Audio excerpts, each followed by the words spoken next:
Medina की पुरसुकून फ़ज़ाओं में एक ऐसा वक्त आया जब उम्मत मुस्लिमा एक बड़े इम्तिहान के करीब पहुंच रही थी। रसूल अल्लाह के विसाल के बाद मुख्तलिफ अदवार गुज़रे और फिर ऐसा ज़माना आया जब यजीद बिन मुआविया ने अपनी हुकूमत के लिए लोगों से बैत का मुतालिबा किया। इमाम हिस्सा जो रसूल अल्लाह के नवासे और हज़रत अली और हज़रत फ़ातिमा के फ़र्जंद थे, हक़ और इंसाफ के अलमबरदार थे। उन्होंने महसूस किया कि अगर वो खामोशी इख्तियार कर ले तो दीन की हकीकी तालीमात को नुकसान पहुंच सकता है। इसीलिए उन्होंने बातिल के सामने सर झुकाने से इनकार कर दिया। जब मदीना के गवर्नर की तरफ से बैत का मुतालिबा किया गया तो इमाम हिसैन ने फरमाया कि मेरे जैसा शख्स यजीद जैसे शख्स की बैत नहीं कर सकता। हालात को देखते हुए आपने मदीना छोड़ने का फ़ैसला किया। आप अपने अहले खाना और करीबी साथियों के साथ मक्का मुकर्रमा तशरीफ़ ले गए। मक्का में लोगों की बड़ी तादाद आपसे मोहब्बत करती थी और आपकी इज्जत करती थी। इसी दौरान कूफा से हज़ारों खतूत इमाम हिस्सा के पास पहुंचने लगे। उन खतूत में लोगों ने लिखा कि हम आपको अपना रहनुमा मानते हैं, आप कूफा तशरीफ़ लाएं, हम आपका साथ देंगे और हक़ के क़याम के लिए आपके साथ खड़े होंगे। इमाम हिसैन ने हालात जानने के लिए अपने चचाजाद भाई हज़रत मुस्लिम बिन इकुल को कूफा भेजा। हज़रत मुस्लिम बिन इकुल जब कूफा पहुंचे तो इब्तिदा में हज़ारों लोगों ने उनके हाथ पर बैत की। ऐसा महसूस होने लगा कि कूफा वाकई इमाम हिस्सा का साथ देगा। लेकिन जब यजीद ने उबैदुल्लाह बन ज़ियाद को कूफा का गवर्नर मुकर्रर किया तो इसने धमकियों, लालच और जुल्म के ज़रिए लोगों को खौफज़दा कर दिया। जो लोग पहले साथ देने के दावे कर रहे थे वो आहिस्ता आहिस्ता पीछे हट गए।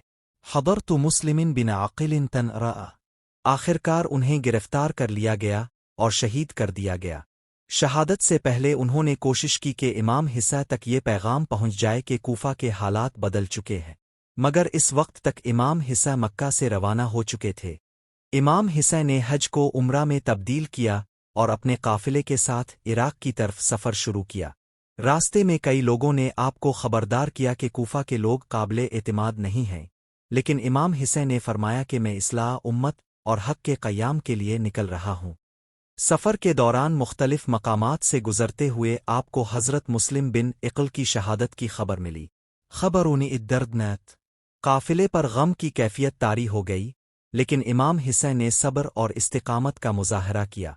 आखिरकार काफिला एक मैदान में पहुंचा जिसे करबला कहा जाता है। 2 मुहर्रम 61 हिजरी को इमाम हिस्सा वहां पहुंचे। यजीदी लश्कर ने काफिले का रास्ता रोक लिया। इमाम हिस्सा ने इस जगह के बारे में पूछा तो मालूम हुआ कि इसका नाम करबला है। आपने फरमाया कि ये करब और बिला की सरजमीन है। दिन गुजरते गए और यजीदी लश्कर की तादाद बढ़ती गई। दूसरी तरफ इमाम हिस्सा के साथ बहुत कम अफराद थे। उनमें अहले बुत के अफराद, बच्चे, ख़वातीन और वफ़ादार साथी शामिल थे। 7 मुहर्रम को यजीदी फ़ौज ने दरियाए फ़रात का पानी भी बंद कर दिया। शदीद गर्मी में बच्चों और ख़वातीन पर प्यास की शिद्दत बढ़ने लगी। ख़ैमों में नन्हे बच्चे पानी के लिए रोते थे। सकया की मासूम आवाज़ें दिलों को चीर देती थीं। अहले बुत सब्र का पैकर बने हुए थे, लेकिन प्यास की शिद्दत हर गुज़रते लम्हे के साथ बढ़ रही थी। 9 मुहर्रम की शाम यजीदी लश्कर ने हमले की तैयारी की। इमाम हिस्सा ने एक रात की मोहलत मांगी ताकि अल्लाह की इबादत कर सके। वो रात इबादत, दुआ, तिलावत कुरान और इस्तिग़फ़ार में गुज़री।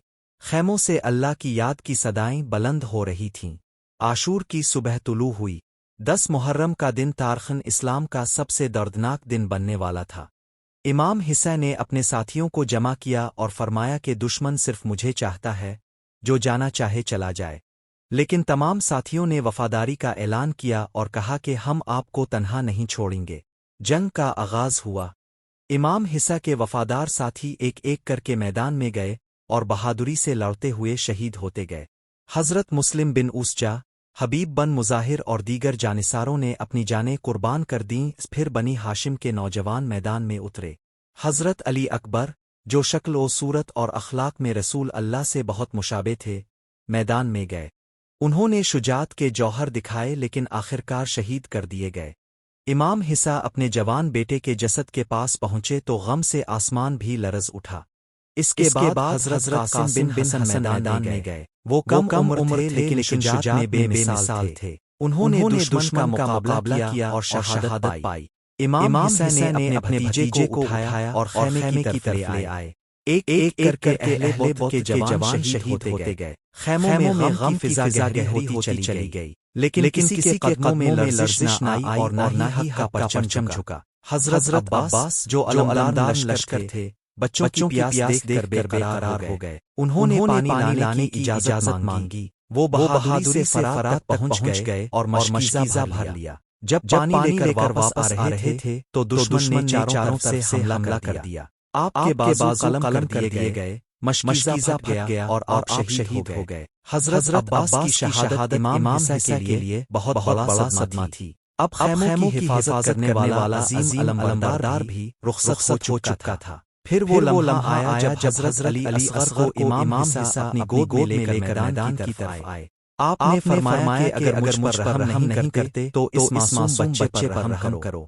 لیکن ظلم کی انتہا یہ ہوئی کہ ایک تیر چلایا گیا جو ننھے علی اصغر کے گلے پر لگا۔ معصوم بچہ اپنے والد کی گود میں شہید ہو گیا۔ امام حسین نے آسمان کی طرف دیکھا اور صبر کا دامن ہاتھ سے نہ چھوڑا۔ انہوں نے اپنے بچے کو اللہ کی راہ میں قربان کر دیا۔ اب تقریباً تمام ساتھی اور اہل بت شہید ہو چکے تھے۔ امام حسن آپ نے میدان میں جا کر حق اور سچائی کا پیغام دیا، لیکن دشمن کے دلوں پر مہر لگ چکی تھی۔ امام حسین نے بے مثال بہادری کا مظاہرہ کیا۔ دشمن کی بڑی تعداد آپ کے سامنے ٹھہر نہ سکی، لیکن آخرکار ہر طرف سے حملے ہونے لگے۔ اے زخمی ہوا شدید زخموں کے باوجود آپ اللہ کا ذکر کرتے رہے۔ آخرکار وہ لمحہ آیا جب امام حسین نے اس دنیا سے رخصت ہو کر جام شہادت نوش فرمایا۔ کربلا کی زمین آپ کے خون پاک سے معطر ہو گئی۔ شہادت کے بعد دشمن نے خیموں کو لوٹ لیا اور آگ لگا دی۔ اہل بت کی خواتین اور بچوں کو قیدی بنا لیا گیا۔ حضرت ذاب نے صبر و استقامت کی ایسی مثال قائم کی جس کی نظیر تاریخ میں کم ملتی ہے۔ قیدیوں کو کوفہ اور پھر شام لے جایا گیا۔ وہاں حضرت ذاب اور امام زین العابدین نے ظلم کے خلاف آواز بلند کی اور دنیا کو بتا دیا کہ کربلا میں حق کس کے ساتھ تھا اور باطل کس کے ساتھ۔ کربلا کا واقعہ صرف ایک جنگ نہیں بلکہ حق، صبر، قربانی، وفاداری اور دین کی حفاظت کی عظیم داستان ہے۔